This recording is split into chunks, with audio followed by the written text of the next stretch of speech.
noite, muito obrigado, sejam todos muitíssimo bem-vindos a mais uma reunião de estudo e prática da meditação Shinsokan, nessa segunda-feira abençoadíssima, em que poderemos elevar um pouco mais os nossos pensamentos ao pensamento iluminador pregado pela Seiichi Noe.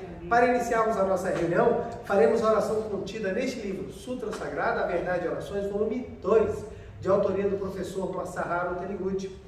A oração que nós faremos é a oração que consta na página 58. É a oração para concretizar a terra pura. Eu peço até licença, porque como essa oração ela consta com nomes de outras denominações religiosas, inclusive indianas, budistas, então são nomes um pouco mais complexos que talvez eu tenha um pouco mais de dificuldade de pronunciar. Quem tiver esse livro em casa e quiser acompanhar a oração, fique à vontade. Se você também quiser, pode fechar os olhos, assumir a posição de oração e o principal, elevar os seus pensamentos e sentimentos para junto de Deus. Vamos lá então? Oração para concretizar a terra pura. Muitas pessoas gostariam de se desligar deste mundo conturbado, habitado por inúmeros tipos de pessoas e renascer na terra pura. Imaginam como seria agradável viver na terra pura, onde vivem somente pessoas boas, de alma pura, como a de Buda e dos Bodhisattvas. Entretanto, querer renascer na terra pura por buscar para si uma vida agradável e prazerosa é uma forma de egoísmo. Se pessoas com tal sentimento interesseiro chegarem à terra pura, uma após a outra, ali se tornará um reduto de egoístas, deixando de ser terra pura. No Vimalakirti Nirdesa Sutra, existe uma passagem que Sakyamuni, Buda, respondendo à pergunta de um homem rico chamado Roshaku, diz: o lugar onde moram os seres humanos é a terra búdica dos Bodhisattvas. Não se pode construir a terra pura num espaço vazio do céu. Quem deseja fugir dos tumultos e agitações dessa vida e construir a terra pura no espaço vazio é como alguém que tenta pintar algo no ar. Tal pintor poderá movimentar livremente o pincel, mas não conseguirá pintar nenhum quadro. Do mesmo modo, aquele que foge do convívio humano em busca da terra pura acabará se frustrando, pois não encontrará o que procura. Sakyamuni ensinou ao rico Roshaku o seguinte: o lugar onde vivem os seres humanos transforma-se em terra búdica, ou seja, terra pura, onde quer que a pessoa esteja. Se surgir nela o desejo de proporcionar felicidade aos seus semelhantes, a terra pura se manifestará na sua vida. Todas as pessoas são materiais imprescindíveis para a construção da terra pura. Todo ser humano é, por assim dizer, um embrião da terra pura. Quando alguém, movido pelo desejo de cultivar nos seus semelhantes o sentimento búdico e estabelecer a terra pura no mundo mental deles, passará a se empenhar nisso com amor e devoção. Estará construindo a terra pura no seu próprio mundo mental. A terra pura não existe num lugar fixo, que podemos indicar dizendo, é aqui ou é lá. Ela se concretiza na mente das pessoas que deixam de lado os interesses pessoais e se dedicam em prol dos semelhantes, e que se esforçam incansavelmente em ser cidadãos merecedores das dádivas da pátria. Existem inúmeros expedientes e meios para construir a terra pura no nosso mundo mental e na nossa vida cotidiana. De acordo com os mestres budistas, o mais importante é fazer surgir em nossos corações o sentimento búdico. Onde o sentimento búdico atua vivamente, manifesta-se a terra búdica, a terra pura, o paraíso. Em que consiste o sentimento búdico? Na Sutra Kanun Ryoju consta que sentimento búdico é o conjunto de 4 sentimentos sinceros: a misericórdia, a compaixão, o júbilo e o desprendimento. Nesse contexto, a misericórdia é o sentimento de desejar eliminar os sofrimentos dos outros. A compaixão é o sentimento de confortar os outros. O júbilo é o sentimento de rejubilar-se com a alegria dos outros. E o desprendimento é a virtude básica que faz com que esses 3 sentimentos se manifestem em toda a sua pureza, ou seja, sem sofrer distorção alguma. Agradeço a Deus por fazer-me compreender esta verdade. Muito obrigado, muito obrigado, muito obrigado. Boa noite novamente, meu muito obrigado. Obrigado aos presentes que estão aqui, a você que está em casa nos assistindo, meu muito obrigado. É uma imensa alegria poder estar aqui mais uma segunda-feira juntos, estudando e praticando um pouco mais os ensinamentos da Seichonoye, que possibilitam tanto nós aprofundarmos como descobrirmos quem nós realmente somos, o que possibilita transformar a nossa vida, transformar o nosso viver e fazer com que o destino feliz se descortine à nossa frente. Quero agradecer imensamente o carinho de todas as pessoas que sempre deixam uma mensagem especial, seja no canal do YouTube da Seichonoye do Brasil, seja no canal do YouTube da Meditação Shinsokan. Meu muito obrigado. Quero enviar um abraço especial a todas as pessoas que estão assistindo essa palestra aqui presencialmente, no Brasil e até fora do Brasil. Um beijo no coração, vamos juntos aprofundar ainda mais esse ensinamento. E hoje eu vou trabalhar um tema complexo, um tema difícil de se falar, principalmente em razão do momento atual que nós estamos vivendo. E eu quero falar exatamente porque muitas pessoas estão me pedindo socorro em relação a isso. As pessoas estão mandando mensagens com muito medo, com muito pavor, por tudo que estão enxergando no mundo afora e estão precisando saber qual o caminho seguir. Então, não tive como hesitar, não tive como ficar parado, aliás, não tive como ficar parado ou mesmo hesitar em não falar e acabei vou ter que abordar esse assunto. Primeiro ponto que eu quero sempre lembrar, não vou esgotar o assunto, por óbvio. Vou entrar em algumas searas, seja da psicologia, seja até mesmo da questão da sociologia, mas eu não vou esgotar o assunto. Eu vou abordar de forma lógica o início para podermos entender a consequência daquilo que eu vou falar. Ou seja, vou explicar mais ou menos o que está acontecendo para que você possa se contextualizar e a partir daí você ter as ferramentas e os mecanismos necessários para você romper esse círculo nefasto que está tomando conta das pessoas, que é o medo. O medo está assolando a vida das pessoas. Então nós vamos abordar um pouquinho sobre isso, né? O nosso tema vai ser exatamente abandone o medo, mas para que você abandone o medo, você precisa entender como você está sendo consumido pelo medo. As pessoas estão vivendo com medo e não sabem que estão com medo. Então elas estão falando de outras coisas, quando você vai observar, o que está por detrás de tudo é o medo.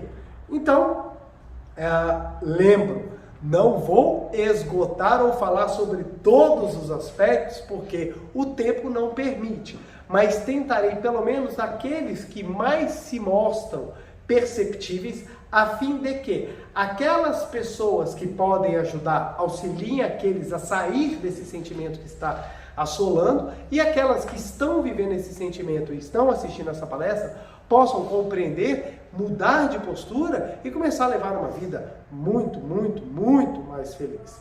Então vamos lá. Estou com a minha colinha aqui exatamente para que eu não me perca em nenhum ponto importante, porque às vezes eu vou falando, vou abordando um subtópico, alguma ponta, e acaba que quando eu vou ver eu esqueci daquilo que eu estava falando principal e para não me perder.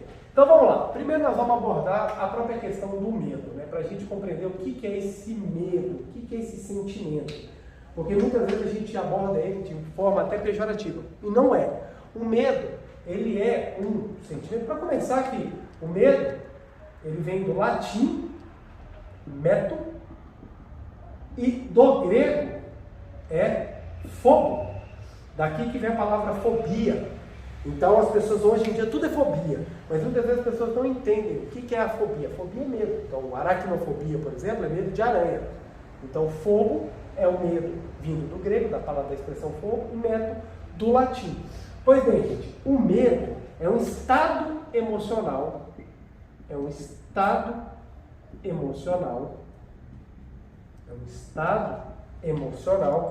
que se expressa, isso aqui é bem resumido, viu, gente?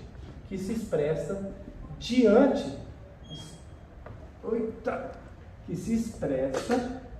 de uma situação de ameaça. Diante de uma ameaça. Então o que acontece? O medo é o estado emocional que nós sentimos no momento em que nós nos sentimos ameaçados. Então quando você está numa situação de ameaça, você sente medo. O medo ele tem reflexos psicológicos e reflexos físicos. Isso, o que eu estou falando, é óbvio. Quando a gente sente medo, a primeira coisa que a gente sente é uma descarga a gente sente alguma coisa mudando dentro de nós. Essa alteração fisiológica, muitas vezes, é ocasionada por hormônios que são lançados na corrente sanguínea, que alteram nossos batimentos cardíacos, o sangue passa a jorrar e a gente entra num estado de defesa ou de ataque. Quando você está com medo e você fica coado, você tem como estímulo ou fugir ou atacar. Isso é decorrente do medo. Então, o medo é um estímulo físico, advindo de uma postura emocional ou até mesmo de uma situação mental, que dá a autopreservação da espécie. Então, se a gente for analisar biologicamente, o medo existe para ajudar a você continuar vivo. Dizem até que as mulheres, por terem mais medo, vivem mais do que os homens. Os homens, por não terem medo, começam a inventar alguns esportes, algumas ações assim que são contrárias à preservação humana, principalmente quando é adolescente. Quando a gente é jovem, a gente topa fazer tudo. À medida que o tempo vai passando, a gente começa a não querer mais. Então, por exemplo, você quando é jovem, você fala, cara, eu quero ir na montanha-russa.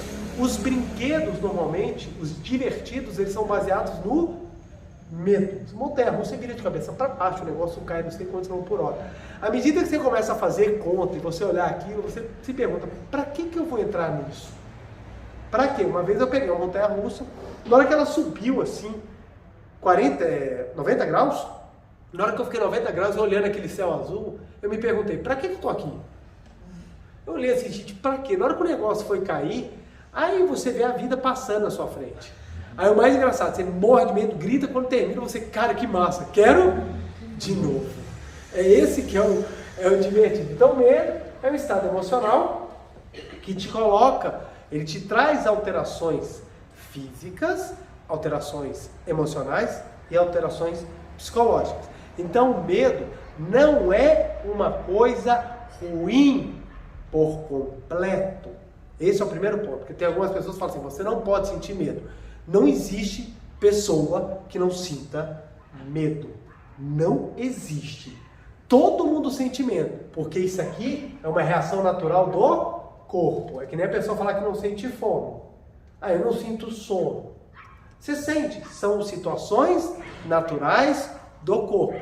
O que acontece? À medida que você vai sublimando o espírito, você começa a ter mais controle sobre isso.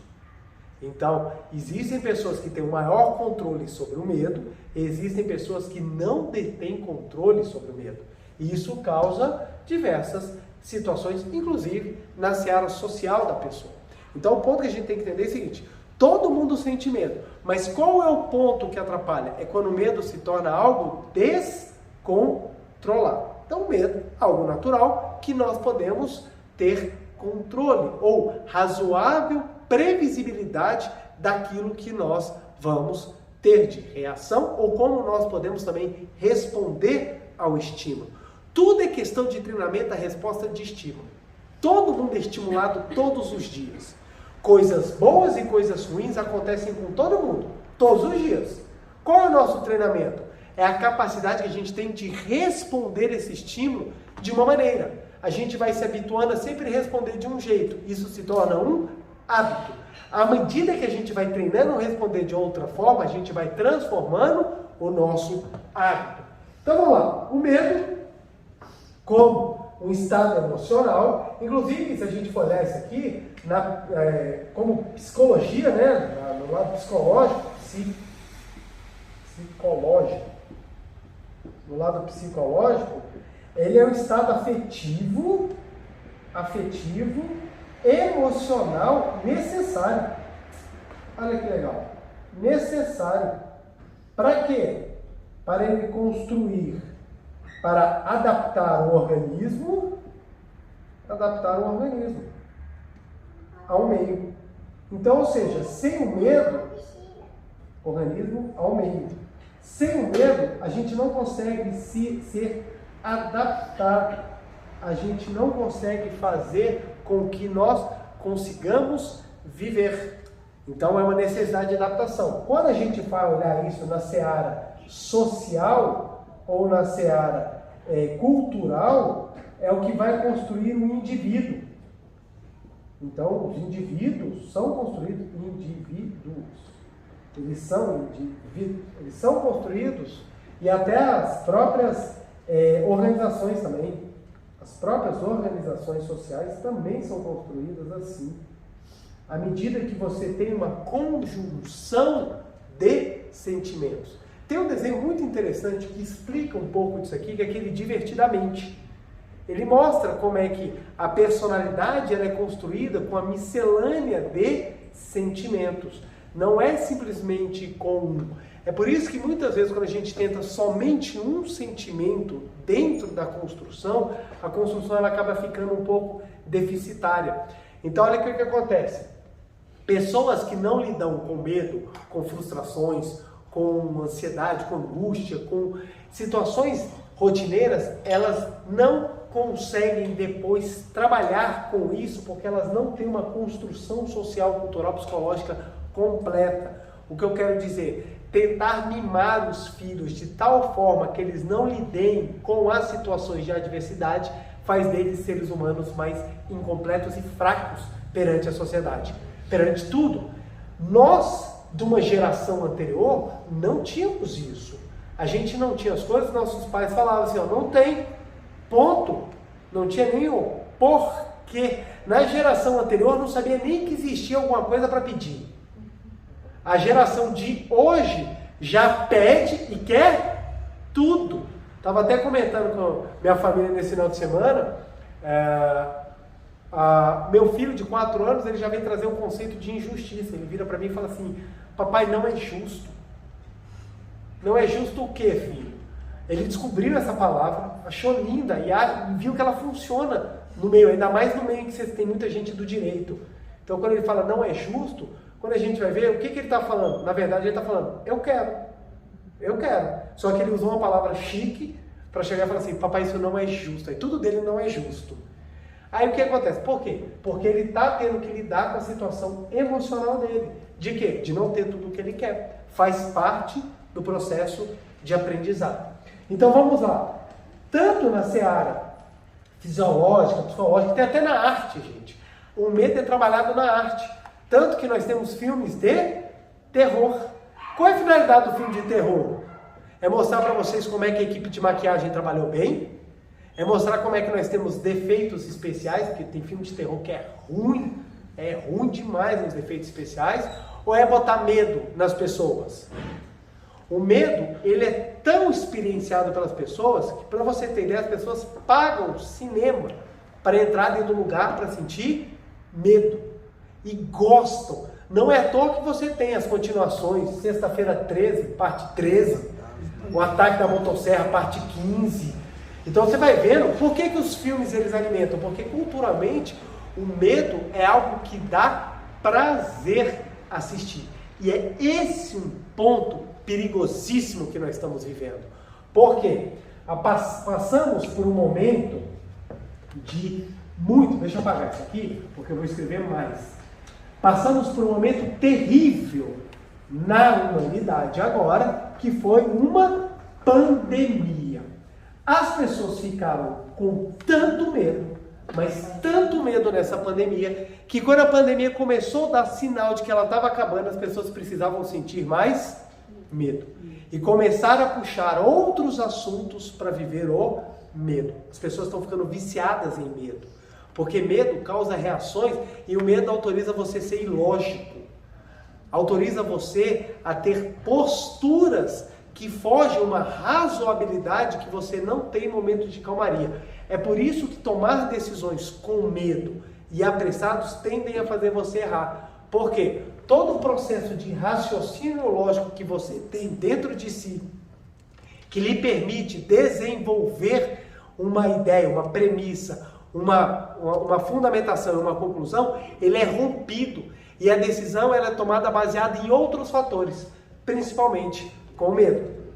Então, quando nós tornamos viciados nesse sentimento, a gente começa, sem que percebamos, viver de maneira muito aprisionada, triste, melancólica e desesperada. Porque retira de nós a maior de todas as riquezas, que é a liberdade mental, é a paz de espírito. Isso é o fundamental e está sendo roubado. Então olha só, nós saímos de uma pandemia, era hora de todo mundo respirar fundo e falar, agora nós vamos viver tranquilo. Não, nós somos jogados novamente no medo, por vários fatores que nós vamos chegar neles. É só para que nós entendamos o quanto que o medo ele é muito pernicioso se perde o controle dentro de nós. Tudo com controle, gente, é bom. Tudo com controle. Então, a gente necessita aprender a viver com controle. Tudo, gente. Comer coisas gostosas é maravilhoso, desde que tenha controle. Fazer coisas maravilhosas, gente, é muito bom, desde que tenha controle. Tudo tem que ter adequação na vida. Nem muito sal, nem muito açúcar. Nós temos que ter um equilíbrio. Só que quando a gente perde o equilíbrio, a gente perde muita coisa. E hoje em dia, o medo está em desequilíbrio dentro das pessoas, o que está ocasionando inúmeras situações, não só ruins, como conflituosas. Olha só, o medo ele é trabalhado dentro da humanidade há muito tempo. Há muito tempo. Não é uma coisa recente. Não é uma invenção da era moderna. Foi uma invenção que surgiu com a Revolução Industrial. Não. O medo é algo que é trabalhado desde que o homem é homem. Por quê? Porque é um instinto primário, é um instinto básico do ser humano. Tudo que é básico do ser humano já é trabalhado há muito tempo. Uma das linhas que trabalha o medo, e eu vou abordar essa linha, não é uma crítica, é simplesmente uma constatação de como é que foi abordado para facilitar o entendimento da segunda parte que eu vou entrar. Então eu vou abordar o medo como ele é trabalhado dentro da religião. Por quê? Como a religião é algo que é muito comum a todo mundo consegue entender isso daí, experienciar isso daí e falar assim, realmente, eu já senti ou eu já vi isso. Porque se eu entrar diretamente em outros aspectos de como o medo está sendo trabalhado hoje na sociedade, talvez a pessoa não consiga ainda compreender em qual aspecto ou de que forma que ele chega sutilmente, ele rouba a paz espiritual. Então vamos abordar a religião. Por óbvio, eu não vou falar de todas as religiões, não dá tempo. Então eu vou abordar qual é a religião mais tradicional, mais comum e que todo mundo no Brasil e no Ocidente tem maior familiaridade, é o cristianismo. Então não é uma questão contra o cristianismo, não tem nada a ver. Uma coisa é ensinamento, outra coisa é forma de pregar. O ensinamento da Seichonoye, deixa eu trazer para dentro da minha casa para mostrar como é que é. O ensinamento da Seichonoye é maravilhoso, mas existem maneiras de pregar que muitas vezes não estão de acordo. Existem posturas que não estão de acordo. Isso acontece, gente. Porque toda vez que você tem um instrumento a ser utilizado, a força ou a forma como aquele instrumento vai ser, o resultado dele depende de quem manuseia. Quer ver uma coisa interessante? A faca, ela é boa ou ruim? A faca depende de quem usa. Você pode pegar e dar para um excelente cozinheiro japonês e ele vai fazer cortes espetaculares, como você pode dar para mim e eu corto a comida e meus dedos juntos. Não tem problema. Isso acontece, porque depende de quem usa. A mesma coisa o ensinamento religioso. Todos os ensinamentos que pregam a vida, eles têm verdades fantásticas, mas dependendo da forma de quem usa, ele pode ter resultados não tão iluminados quanto o próprio fundador pensou ou queria que tivesse. Então vou trazer o cristianismo, não é absolutamente nada contra o cristianismo, muito pelo contrário, o cristianismo é um ensinamento fantástico, cristianismo, mas é um exemplo muito prático, muito real e muito próximo, que nos permite entender como é que o medo é trabalhado. O medo ele é interessante, gente, porque muitas vezes a gente sente medo e não sabe por que a gente está sentindo medo. A gente fala assim, o medo, às vezes, como ele traz um instinto primário, ele se torna irracional muitas vezes. Aí aqui em Brasília, o pessoal sabe dessa brincadeira. Às vezes quem é de fora não sabe. Aqui todo mundo já viu aquelas placas que ficam na frente do elevador? Vocês já leram? Aqui em Brasília, foi publicada no ano de 2003 a Lei 3.212. É uma lei regional da Câmara Legislativa, nem sei se ela foi replicada em âmbito nacional, mas ela determina que na frente de todo elevador tenha a seguinte placa. Antes de entrar no elevador, verifique se o mesmo encontra parado no andar. Quando você olha, a primeira coisa que você pensa é o seguinte: meu Deus, eu tenho que olhar para o lado para ver se o mesmo está com você. Porque antes de entrar no elevador, verifique se o mesmo está no andar. Então você vai olhar, vai que está o mesmo aqui comigo. Aí teve até uma brincadeira, que o pessoal uma vez montou uma comunidade no Orkut. Orkut é o avô do WhatsApp. Montou uma comunidade no Orkut, que o nome da comunidade era assim: eu tenho medo do mesmo. Então aqui em Brasília, quando as pessoas vão brincar, elas até falam assim: você tem medo do quê? Ah, eu tenho medo do mesmo. Quem é de Brasília entende. Às vezes, talvez quem seja de fora fala: por que você tem medo do mesmo? É por causa dessa placa, porque ela tem 4 erros básicos de português, né? Então você não deveria, o mais correto seria assim: antes de entrar, verifique se o elevador está parado no andar. Fica muito mais lindo, muito mais elegante. Mas o pessoal quer colocar mesmo com sentido de elevador, não dá. Então, e tem outras também, né? Tem aquela história que o professor chegou e perguntou para Mariazinha: Mariazinha, você tem medo de quê? E a Mariazinha falou: eu tenho medo do lobisomem. Ah, Mariazinha, lobisomem é folclore, não é de verdade. Aí perguntou: Pedrinho, você tem medo do quê? Aí Pedrinho falou assim: ah, professora, eu tenho medo de vampiro. Não, vampiros são histórias assim, de terror, mas não é a realidade. E você, Joãozinho? Ah, eu tenho medo do Malamém. Falou assim: você tem medo do Malamém? Mas quem é o Malamém? Eu não sei quem é, mas todo dia, quando minha avó reza, ela fala: e nos livrai do Malamém.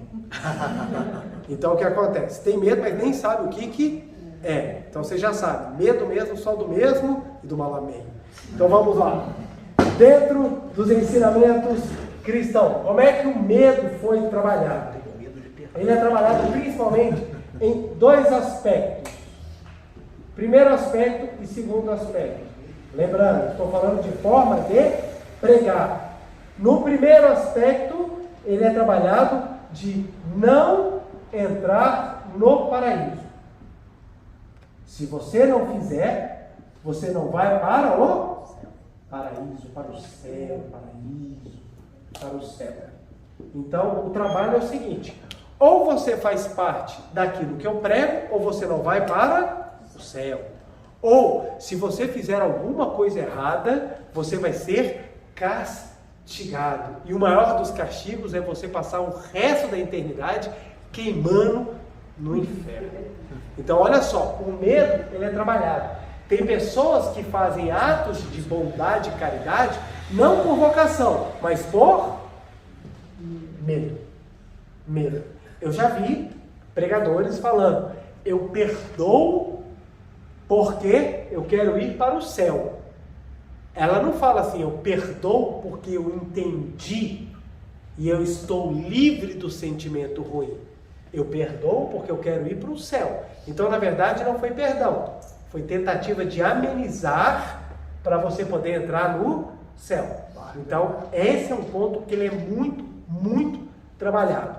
Então, tem pessoas que têm pavor disso. Inclusive, uma moça que frequentava aqui em Brasília, a Cíntia Noia, ela estava mudando a vida, ela estava super feliz, porque ela estava descobrindo a potencialidade, a capacidade dela.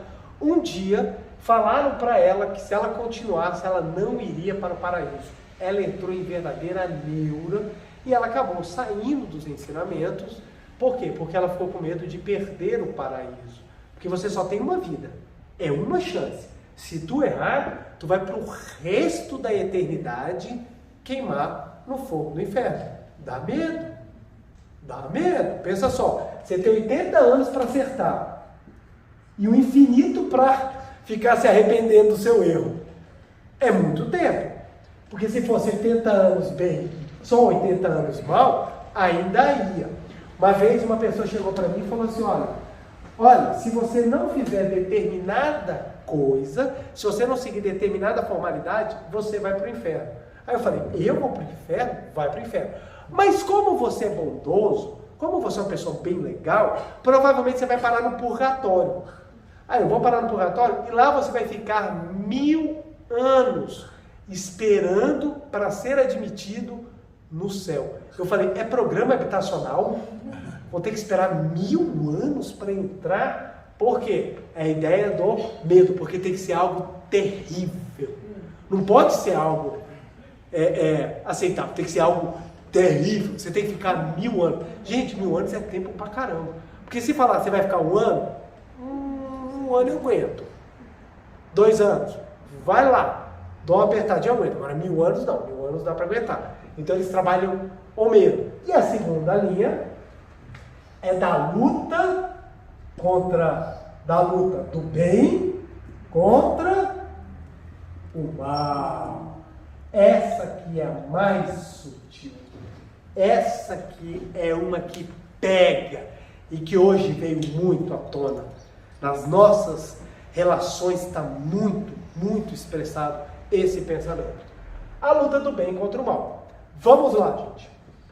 Tudo na nossa vida é por exemplo, não é? Como é que a gente ensina os nossos filhos? Por exemplo. Como é que os professores ensinam? Por exemplo. Conteúdo você pode passar, mas o que realmente vai moldar o ser humano são os exemplos. Então assim a gente não ensina. Os pais ensinam os filhos principalmente pelo exemplo. Então aquele exemplo passado, aquela postura que você tem, aqueles hábitos que você tem, é que vão influenciar realmente a vida dos nossos filhos. Então observa só, se Deus é nosso pai, e nós somos os filhos, nós acabamos também aprendendo com os exemplos de Deus. Ora, se eu faço parte de um mundo em que Deus é o primeiro a estar brigando, qual é a minha chance de eu também brigar? Total. Ora, Deus não tem o controle do mundo, tanto que ele está brigando pelo capeta, pelas almas dos homens. Logo, se o céu está em luta, como é que vai estar o mundo fenomênico? Em luta. Então, ou seja, quanto mais medo eu tenho, mais autorizado eu estou a lutar. Quanto mais eu sentir que o mal se aproxima, mais autoridade eu tenho para agredir. Olha como é que a situação ela começa a ficar. Todos os ensinamentos que pregam a vida, eles pregam o amor. Todos. Não tem um que não pregue. Não tem um que não pregue. Ah, preletor, mas o Islã, por exemplo, ele é muito agressivo. Não. O Islã está vivendo uma fase que o cristianismo também viveu, que é a fase da distorção, em que pega o ensinamento religioso para autorizar para matar. Porque se a gente for estudar a história, a gente vai ver o que o cristianismo fez na Idade Média, e foi um absurdo. Então hoje o Islã está vivendo uma fase que o cristianismo já viveu na época medieval. Porque se a gente for pegar e ler o Alcorão, se a gente for ler passagens, lá eles pregam o amor e detalhe. Lá eles têm regras de que quando o inimigo abaixa a arma, você é obrigado a abaixar.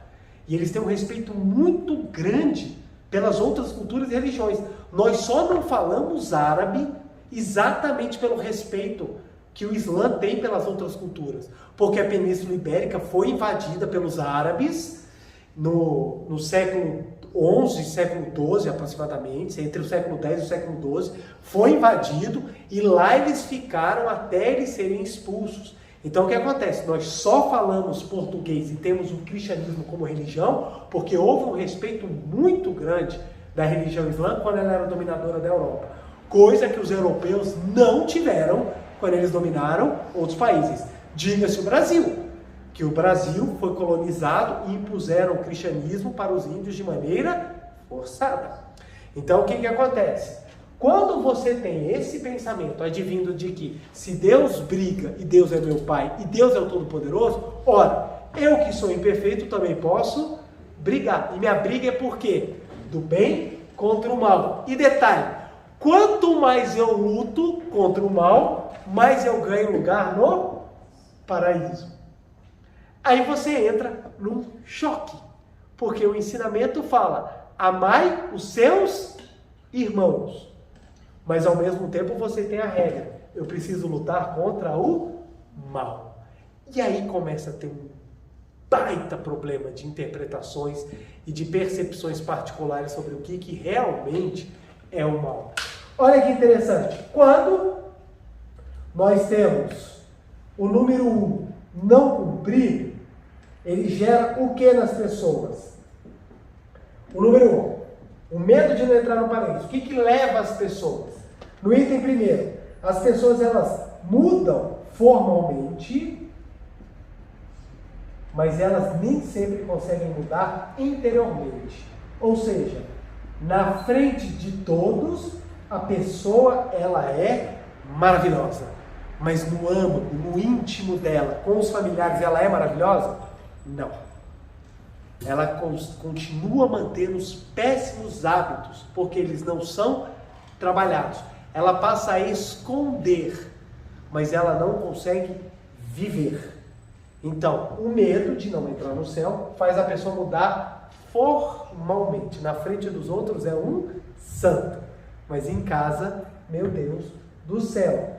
E quando ela não cumpre também, a caneta está acabando aqui, deixa eu escrever com azul, porque a caneta preta aqui está acabando. E também o que acontece com ela quando ela não consegue cumprir? Gera sentimento de culpa e autopunição. Então a pessoa fica com vontade de... ela se sente culpada e tem vontade de autopunição. Então por isso que é tão comum nas pessoas que são praticantes fervorosas do cristianismo um sentimento de autopunição. Eu mereço sofrer, eu aceito sofrer, ou eu levo uma vida de sofrimento exatamente porque eu tenho medo de não entrar no paraíso. Observa, estou falando que o cristianismo está errado? Eu falei em algum momento que o cristianismo está errado? Não. O que eu estou falando? Da forma de pregar que incute o medo. Eu estou falando da forma de pregar que incute o medo. A Bíblia Sagrada é maravilhosa? Maravilhosa. Tem ensinamentos profundos e eu vou trazer trechos da Bíblia Sagrada que são espetaculares, que nos ajudam a transformar a nossa vida, que nos ajudam a despertar o Deus que habita no nosso interior. O que eu estou falando? Volto a repetir, porque vai ter alguém que vai falar assim, o preletor estava falando mal do cristianismo e a Sentinela não fala mal de religião. Não estou falando mal do cristianismo de forma alguma, até porque tenho profunda admiração pelo que o cristianismo verdadeiramente pregado é capaz de fazer na vida das pessoas. O que eu estou falando é da forma de pregar que incute o medo, que é muito utilizada até hoje. Quando trabalha o medo de não entrar no paraíso, ajuda as pessoas a mudarem formalmente, mas não ajuda elas a mudarem na essência. Isso gera o que, gente? Hipocrisia. A pessoa fala, mas não faz. E o segundo, na questão da luta, olha só. Primeiro eu já falei, como Deus está em conflito, se Deus briga, olha, eu também. Eu também, ué. Se Deus está brigando, eu também vou brigar. Segundo, o medo faz com que as pessoas analisem as ações. Desculpa. Analise as ações. Aqui tem um ponto muito interessante, que a gente chama de efeito ator-observador. Ator-observador. Olha isso aqui como é que é interessante. Bom, eu tenho medo do mal, porque o mal está aí, está se proliferando. Eu preciso lutar contra o mal, porque faz parte do projeto divino a luta. Então, se eu preciso lutar contra o mal, e se eu não lutar contra o mal, eu vou sucumbir, então eu começo a ter uma análise das ações, o que a gente chama de efeito ator-observador. O que é isso, gente? E vocês vão observar que a gente faz isso direto. Isso não é só de uma pessoa, não. É de todo mundo. É algo natural, gente. Você tem uma ação. Você chega atrasado num compromisso. Aí, quando fala assim pra você, você chegou atrasado, o que você vai falar, gente? Desculpa, é porque eu passei por isso, eu tive tal situação, tal coisa aconteceu, por isso que eu não consegui chegar na hora. Então, você trouxe várias justificativas que autorizam o seu atraso. Quando é você que está esperando e alguém atrasa, o que você fala? Mas você é um irresponsável mesmo, né? eu estou aqui esperando. Ah, mas é que não tem desculpa. Isso é falta de moral. Observa, para suas ações existem justificativa. Para ações dos outros é sempre um desvio de moral. É sempre uma falta, uma precariedade de bons exemplos ou de boas ações que fazem a pessoa ser mal. E isso a gente observa, gente, muito na briga do Poder Judiciário. É todo mundo mal. É todo mundo mal. É sempre alguém brigando com alguém que é mal. Quando você vai olhar e você vai analisar o processo, muitas vezes o que você tem situações. Você não tem pessoas más, você tem situações que não terminam bem. Se você ouvir uma pessoa, ela vai te contar uma versão. Se você ouvir outra pessoa, ela vai te contar a versão dela. Aí quando você entende, você fala, olha só, 90% das brigas acontecem por falta de comunicação. Comunicação precária, comunicação ruim. Mas observa só, esse efeito ator-observador faz isso. A gente tem esse hábito. As nossas ações são sempre justificadas. Os nossos erros são sempre assim. Não, eu sou agressivo porque eu fui educado assim. Eu cresci assim, então eu não consigo me controlar. O outro, quando é grosseiro ou sem educação, você fala, é porque ele é uma pessoa ruim. Olha o que isso causa. Olha como é que essa visão deturpada, ela começa a causar nas pessoas. Que eu sou o bem que luta contra o mal. Você se coloca no estandarte da justiça, eu sou o defensor da justiça e eu vou lutar contra aqueles que são maus. Então, isso é uma questão para a gente analisar, porque isso traz maturidade. Quando a gente consegue observar as nossas falhas e entender que elas fazem parte de um processo, a gente consegue enxergar a falha do próximo e enxergar que eles também fazem parte de um processo. Que a questão não é binária, bem e mal. A questão é muito mais complexa. E quando a gente aborda isso de uma maneira muito mais complexa, a gente fica muito mais rico de possibilidades de abordagem. Eu não estou falando que a pessoa que faz a coisa errada está certa. Não. O que eu estou falando é que tudo é um processo. Porque quando a gente observa, a grande, massacrante maioria das pessoas querem ser boas, mas não conseguem muitas vezes por questões estranhas à simples binariedade de bem e mal. Bem e mal. Então, quando a gente entende isso aqui, a gente fala, olha só, quando eu estou com medo, o que potencializa dentro de mim? O efeito ator-observador. Quando eu estou com medo, então fica muito mais fácil eu agredir, porque eu sou bem contra o mal. Bem contra o mal. Vamos lá. E tem ainda mais um ponto. Quando a gente se coloca na postura de defensor de Deus, porque Deus é alguém que precisa de tutor na face da terra, como alguns pensam, a gente está legitimado a agredir.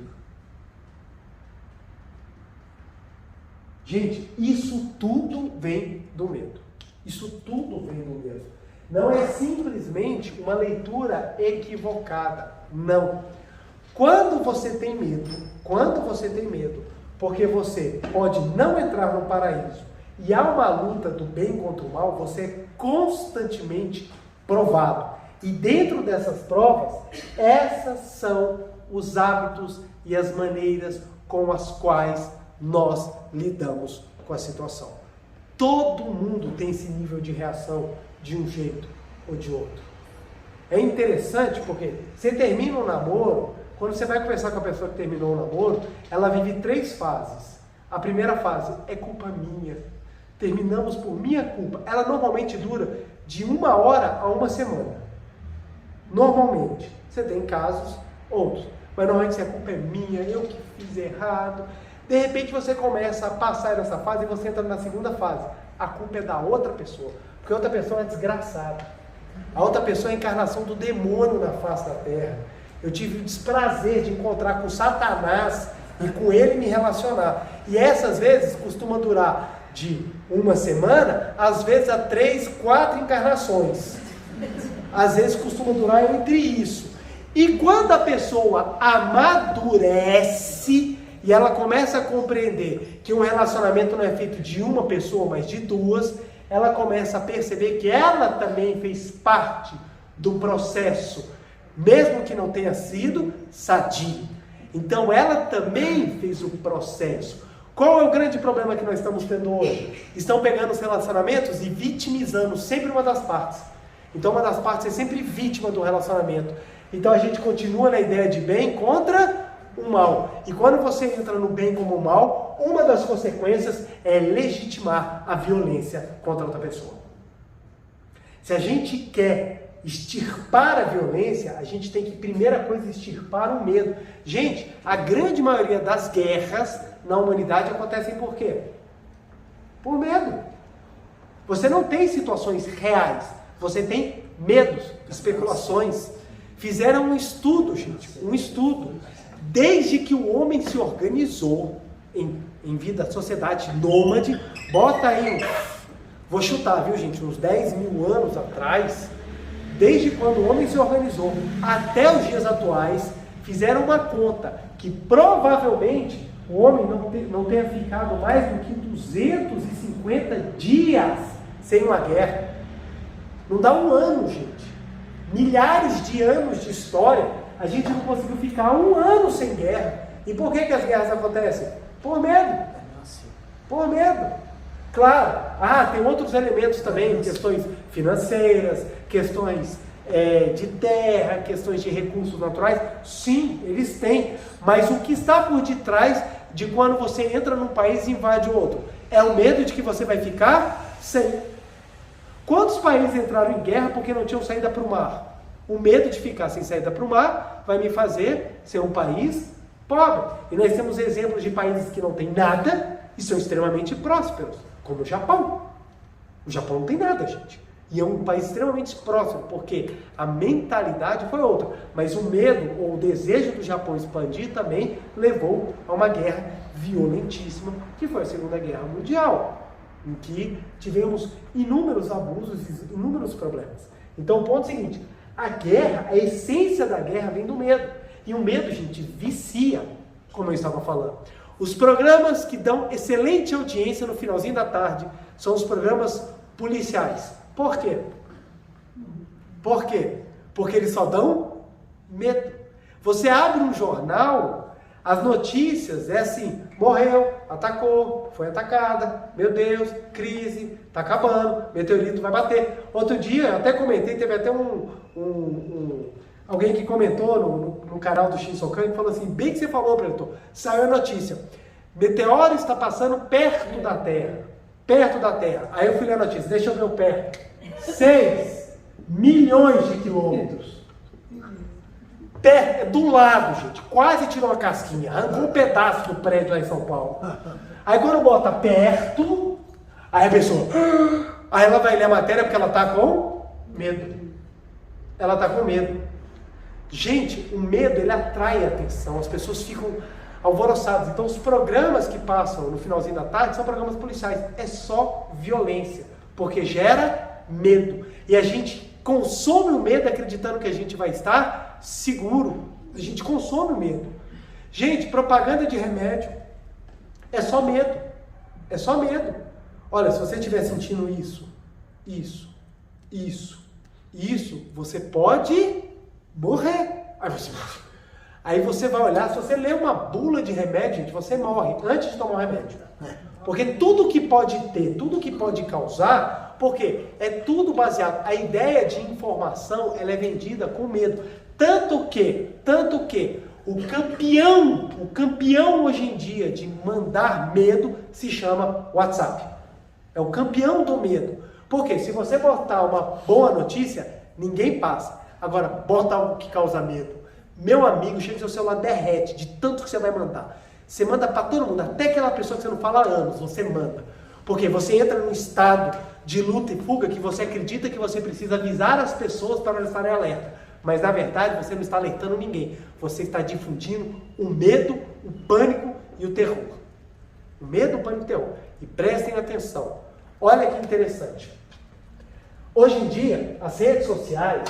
até lembrando aqui uma dessa, outro dia saiu uma notícia falando assim, achado buraco negro perto da Terra. Falou em buraco negro, você pensa, vamos ser sugados, vai ser tudo destruído. Está 6.000 anos-luz. Falei, não, 6.000 anos-luz, cara. Se você viajar na velocidade da luz, você demora 6.000 anos para chegar lá. Falei, não está perto. Mas usa a palavra perto, porque se botar, achar um buraco negro longe, alguém vai ler? Alguém vai ler? Ah, se está longe, agora se botou perto, você já imagina. Engoliu Marte, já está engolindo a Lua, está chegando, você começa já a se sentir puxado. Então as pessoas precisam consumir medo. Então, olha só como é perigoso. Acreditar que você está salvando, acreditar que você está lutando contra o mal, te leva, dentro do medo, a ter uma postura absolutamente inadequada. Ao invés de você levar luz, você acaba levando trevas. E o WhatsApp se tornou, as redes sociais se tornaram o antro para difundir o medo. Prestem atenção, como é que funcionam as redes sociais? Existe um algoritmo que controla. Quando você entra numa rede social, há um algoritmo que ele vai monitorando o que você faz. Aquilo que você faz, ele repete a fim de que você consuma. É simples. Você entra, por exemplo, num site de vendas e compra uma bicicleta de brinquedo para o seu filho. Você vai reparar que em todas as suas redes vai começar a aparecer propaganda de brinquedo. Como é que eles sabem disso? É um algoritmo. Se você pegar o seu feed de notícias, de qualquer rede, ela vai sempre mostrar aquilo que você mais consome. Então, por exemplo, no meu feed, quando eu abro a pesquisa, vamos dar como exemplo o Google, quando eu abro o Google, vai aparecer lá brinquedo de criança, coisa de astronomia, coisa de história, que é o que eu mais consumo. Então aquilo vai sendo repetido para mim. A pessoa que fica consumindo matérias de medo, adivinha o que o feed vai trazer? Matérias correlatas. Então as pessoas estão vivendo em bolhas. Bolhas, porque ela só recebe aquela notícia que ela consome. Ela não recebe nada diferente daquilo. Então as redes estão direcionando as pessoas a só lerem, a só consumirem e a só quererem o que elas determinaram pelo algoritmo. Então tomemos muito cuidado, porque eu já vi muitas pessoas falando, nossa, mas só tem isso na internet. Não é que só tem isso na internet, é que você só está consumindo isso. E quando você consome o medo, você fica viciado. Saímos do medo da pandemia, adentramos no medo da guerra nuclear e agora estamos no medo da política. E as pessoas estão sofrendo. Por quê? Exatamente as mesmas ideias vendidas no aspecto religioso, hoje em dia são vendidas no aspecto tanto da questão macroeconômica quanto na questão política.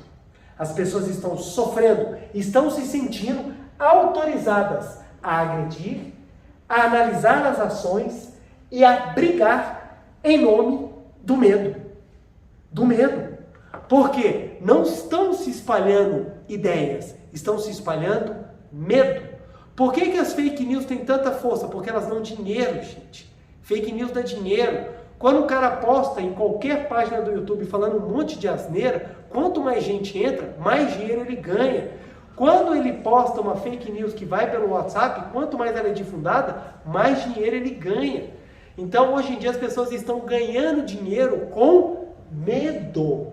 Com medo. E estamos entrando nesse medo, nessa corrente de medo, sofrendo e vivendo verdadeiro terror na nossa vida. Por quê? Estamos brigando com os nossos familiares, estamos brigando com os nossos amigos, estamos vivendo um terror e estamos perdendo a tranquilidade porque estamos sendo alimentados pelo medo, acreditando que fazemos parte de uma turma que vai para o paraíso e que há uma luta do bem contra o mal. E não é assim que funciona. Se você ler qualquer livro de história, ler 500 anos de história, você vai observar que as ações humanas não são baseadas em ideais. Elas são baseadas em conjuntura de interesse, gente.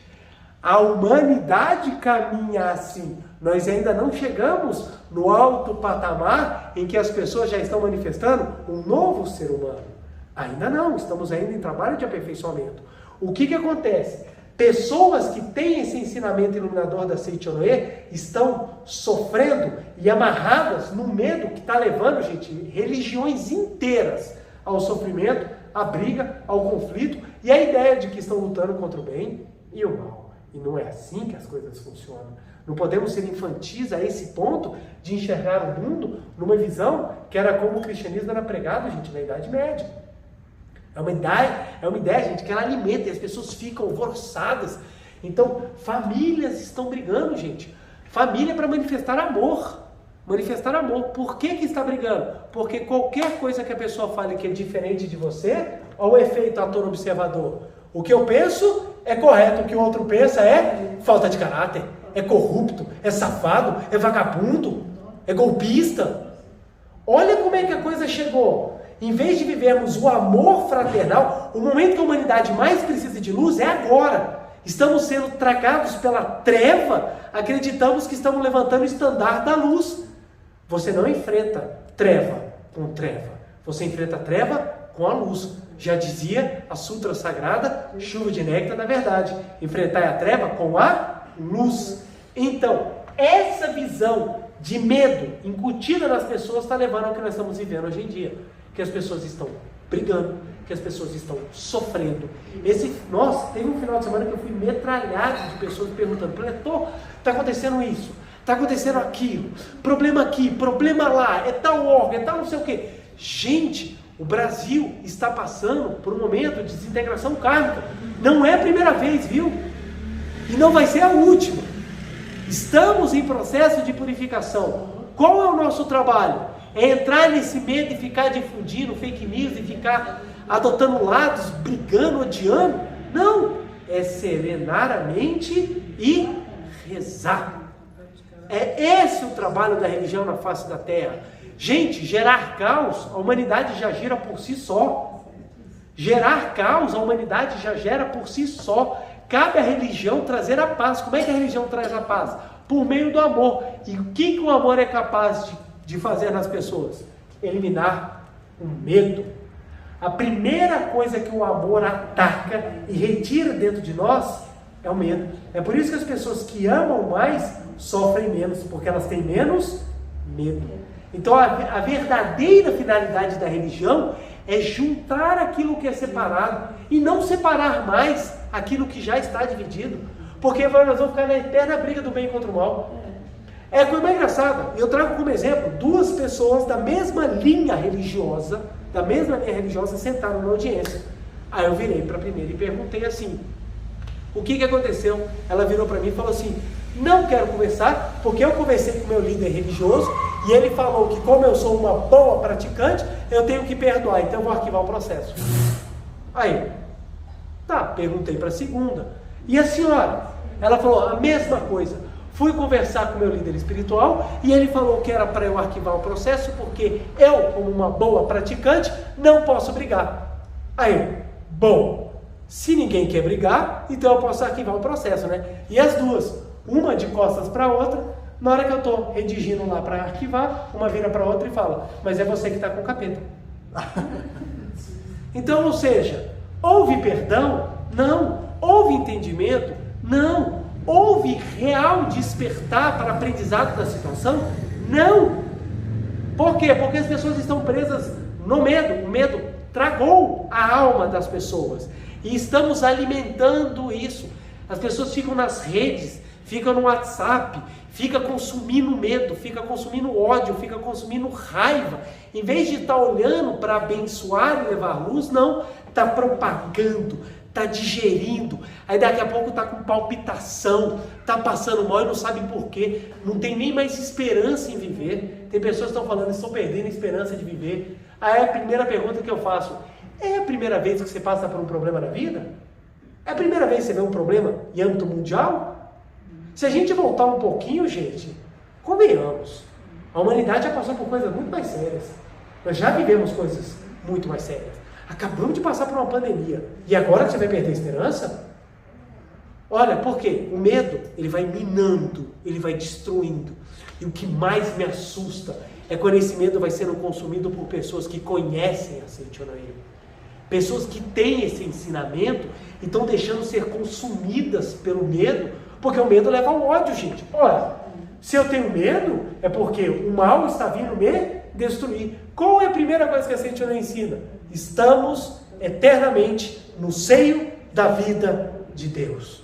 independentemente do que aconteça com a vida fenomênica, tua vida espiritual é imutável, eterna, perfeita e gloriosa. Então nós vamos ficar com medo? Ou nós vamos trabalhar para enxergar essa vida perfeita de Deus, a fim de que a gente possa manifestar nos nossos atos concretos? As pessoas chegam e falam assim: Pretor, o senhor não está desesperado? Eu não. Eu estou serenamente assentado no âmago da vida de Deus. Porque o meu papel é estar sereno. Porque se eu desesperar, não faço diferença nenhuma na vida das pessoas e da humanidade. Porque de medo, todo mundo já está. O que a gente precisa é outra coisa. No livro Comande a Sua Vida com o Poder da Mente, de autoria do professor Masaharu Taniguchi, ele traz um ponto, gente, fantástico, fantástico, fantástico. Página 144. O meu livro é 16ª impressão. Peço licença para ler. Olha só. Devemos saber que o medo é um sentimento destrutivo e esforçar-nos para abandoná-lo. Nunca nos permitamos murmurar: o que é que eu faço? Acho que essas adversidades acabarão me derrotando. O melhor que temos a fazer é mudar o modo de pensar, procurando nos ater somente a coisas elevadas e belas e deixando de temer as adversidades. Certa ocasião, Jesus repreendeu seus discípulos dizendo: não andeis inquietos, homens de pouca fé. Com muita frequência ele dizia: alegrai-vos, alegrai-vos. Lembremos-nos do seguinte trecho da Bíblia, que consta no Evangelho de São Lucas, capítulo 12, versículo 22 ao 32. E o professor vai citar: não andeis inquieto, nem com o que vos é preciso para alimentar a vossa vida, nem com o que vos é preciso para vestir o vosso corpo. A vida vale mais que o alimento, e o corpo mais que a veste. Considerai os corvos, não semeiam, não ceifam, nem têm despensa nem celeiro, e Deus, contudo, sustenta-os. Quanto mais valei vós do que eles? Qual de vós, por muito que pense, pode acrescentar um côvado à duração de sua vida? Considerai como crescem os lírios, não trabalham, nem fiam, contudo, digo-vos, que nem Salomão, com toda a sua glória, se vestia como um deles. Se, pois, a erva que hoje está no campo e amanhã se lança no forno, Deus a veste assim, quanto mais a vós, homens de pouca fé? Mas o vosso Pai sabe que tendes necessidade delas. Não temas, ó pequenino rebanho, porque foi do agrado do vosso Pai dar-vos o reino. Aí você fala: gente, que lindo! É um momento de fé que a gente precisa entender que nosso Pai está conosco. Como é que eu elimino o medo? À medida que eu vou tomando consciência que o nosso Pai está conosco. Eu ainda posso citar o Salmo 23 da Bíblia Sagrada. O Senhor é meu pastor e nada me faltará. O Senhor é meu pastor e nada me faltará. Mesmo que eu ande pelo vale da morte, não temereis, porque o Senhor estará comigo. É esse o verdadeiro ensinamento pregado pelo cristianismo, que Deus está com você, que Deus é com você, e que você não precisa temer, nem alimentar o ódio, o medo, o rancor, a mágoa, porque não é isso que trará o reino de Deus para a sua manifestação. A fé e o amor solucionam todos os problemas. Como é grande o amor de Deus! O amor abranda o agitado mar da vida, dominando as ondas. O amor amaina o temporal desta vida e conduz ao porto seguro todas as embarcações, fazendo com que até os pequenos e frágeis barcos cheguem sãos e salvos. O amor proclama: estou aqui, vocês já não terão nada a temer, estarei com vocês ao longo de toda a sua vida. Estas são as palavras que o amor nos transmite. Este é o verdadeiro ensinamento que liberta. Não consumam o medo, abandone o medo. Se está te fazendo mal, para de acessar a rede, para de abrir o WhatsApp, para de ficar assistindo vídeo, dá um tempo nisso, respira, vai sentir a vida de Deus dentro de você, vai se reconciliar, vá tentar enxergar o outro também como uma vida de Deus que busca também se manifestar, que você vai começar a observar como é que seus dias vão ser muito mais felizes, muito mais plenos, muito mais graciosos e repletos de vivacidade. E para encerrar, que meu tempo já estourou, e muito, no livro Minhas Orações, de autoria do professor Masaharu Taniguchi, tem várias orações que nós podemos fazer durante o nosso dia, a fim de que nós consigamos ter essa fé de que Deus está dentro de nós e que nós possamos abandonar esse medo que consome, esse vício do medo. Nós estamos viciados em medo, a gente tem que consumir medo. Achar que existe a oração para superar a insegurança e o medo. Página 76. Meu livro aqui é a 27ª impressão. Para superar a insegurança e o medo. Achar que existe o que não existe é ilusão. Enganar-se admitindo existir aquilo que não existe é negar que Deus é onipotente e que toda a sua criação é bem, bela e verdadeira. Quando você nega a existência de Deus, surgem a insegurança e o medo. A insegurança é a imagem momentânea que aparece quando você duvida que é um com Deus. Mesmo que não o procure, Ele está dentro e fora de você, protegendo e guardando. Basta conscientizar essa verdade. Deus o protege sempre. Acorde, desperte e agradeça todas as coisas, pois tudo ao seu redor o beneficia. Mentalize da seguinte maneira. Aí eu peço que quem está aqui presente assuma a posição de oração. Você que está em casa também, assuma a posição de oração ou a posição confortável. Feche os olhos e vamos mentalizar esta oração. Dentro do meu ser existe a paz de Deus. Nada pode perturbar minha tranquilidade. O límpido lago do interior de minha alma é sereno porque está protegido por Deus.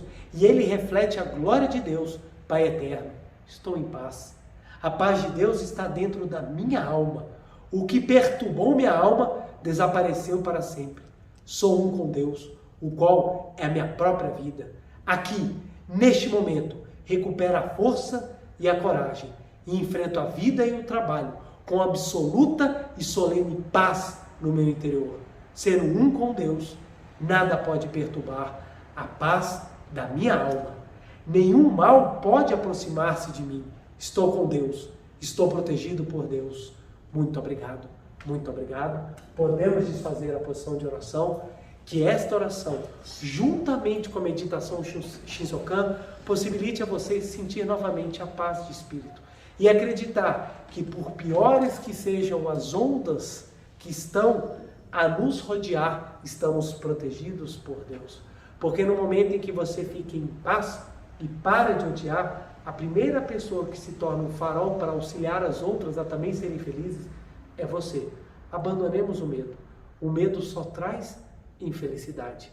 Quem acredita que está noticiando, quem acredita que está informando, quem acredita que está compartilhando, quem acredita que está ajudando, na verdade, infelizmente, está espalhando o medo, o ódio e o desespero. Está jogando mais treva na mente daqueles que não estão preparados para lidar com isso. Deixemos com que as situações sejam resolvidas por meio das nossas orações da melhor maneira possível. Oremos mais, agradeçamos mais e vivamos mais conscientes de que estamos no seio da vida de Deus. Que assim, com toda certeza, seremos muito, muito, muito mais felizes. O medo rouba a nossa alma, rouba a nossa vivacidade, rouba a nossa luz. Não deixemos, porque somos filhos de Deus e nascemos para viver aqui e agora a glória de Deus. Isso só é possível com a fé verdadeira de que estamos aqui, serenamente assentados no âmago da vida de Deus. Vamos então para a nossa meditação. Muito obrigado, muito obrigado. Uma reverência. Muito obrigado. Queiram todos sentar e assumir a posição de oração. Você também de casa, vamos sentar, assumir a posição de oração. Vamos adentrar no mundo da imagem verdadeira por meio da meditação Shinsokan, para que nós possamos sentir que estamos aqui agora, envoltos na própria vida de Deus, a fim de que a paz, possa voltar a reinar no nosso interior e o medo seja jogado de lado, seja destruído, volte ao nada que ele é, para que a gente manifeste a vida de Deus no nosso interior.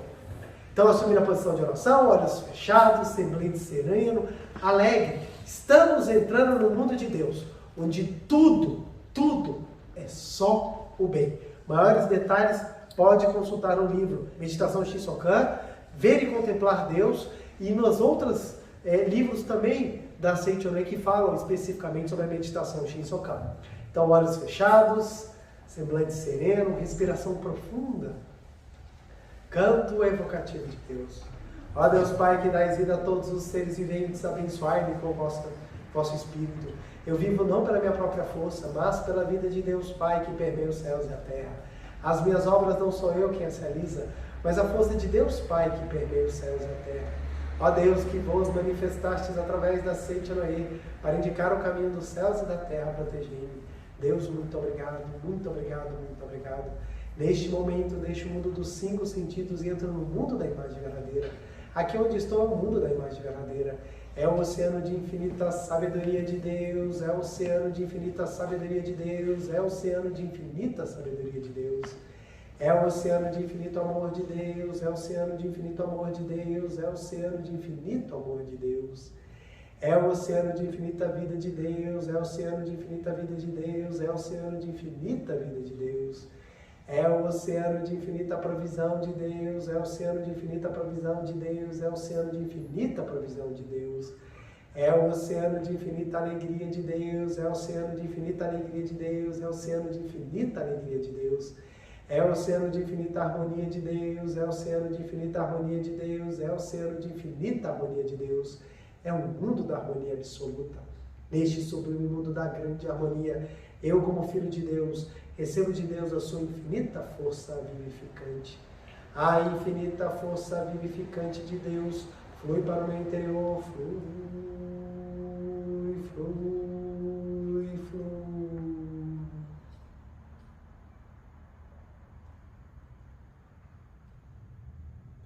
Pela luminosa força vivificante de Deus, sou preenchido, sou vivificado, sou preenchido, sou vivificado, sou preenchido, sou vivificado, Deus. Muito obrigado.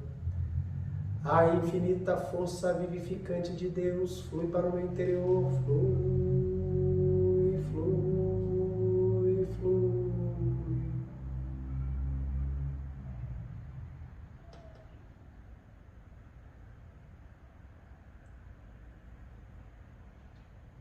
Pela luminosa força vivificante de Deus, sou preenchido, sou vivificado, sou preenchido, sou vivificado, sou preenchido, sou vivificado, Deus. Muito obrigado. Já não sou eu quem vive, é a vida de Deus que aqui está e vive. Já não sou eu quem vive, é a vida de Deus que aqui está e vive. Já não sou eu quem vive, é a vida de Deus que aqui está e vive. Já não sou eu quem vive, é a vida de Deus que aqui está e vive. Já não sou eu quem vive, é a vida de Deus que aqui está e vive. Já não sou eu quem vive, é a vida de Deus que aqui está e vive. É a vida de Deus que aqui está e vive. É a vida de Deus que aqui está e vive. Deus, muito obrigado, muito obrigado, muito obrigado, muito obrigado, muito obrigado, muito obrigado. Visualizemos um mundo resplandecente de Deus, onde vivemos aqui agora, envoltos pela graça de Deus Pai. Somos um com Deus, somos filhos de Deus, somos a vida de Deus, vivemos a paz de Deus.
Já não sou eu quem vive, é a vida de Deus que aqui está e vive. Já não sou eu quem vive, é a vida de Deus que aqui está e vive. Já não sou eu quem vive, é a vida de Deus que aqui está e vive. Deus, muito obrigado, muito obrigado, muito obrigado, muito obrigado. Oração pela manifestação da imagem verdadeira do Brasil.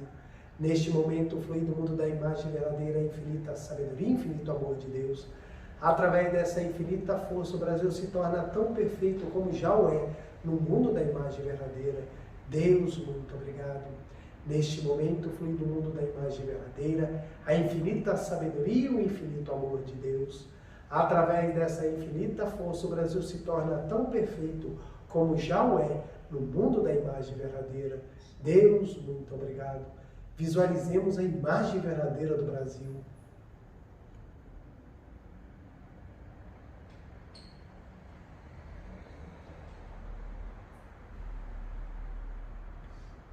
Deus, muito obrigado. Oração pela paz mundial, nova versão. O infinito amor de Deus flui para o meu interior e em mim resplandece como uma brilhante luz espiritual de amor.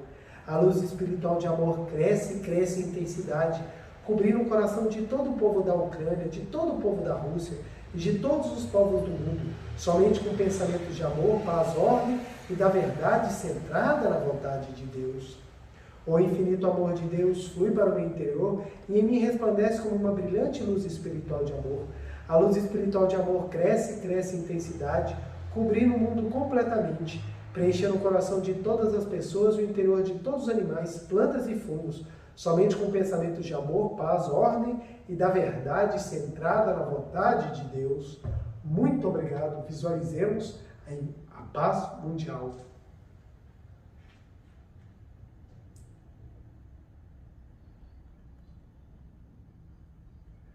Canto da grande harmonia. A harmoniosa vida de Deus ilumina o universo e no mundo reina a paz. A harmoniosa vida de Deus ilumina o universo e no mundo reina a paz. Muito obrigado, muito obrigado. Fim da meditação, podemos desfazer a postura. Aos presentes, queiram ficar de pé para a reverência. Uma reverência. Muito obrigado, podem se sentar. Eu quero agradecer imensamente a presença de cada um dos senhores, seja aqui presencialmente, seja virtualmente.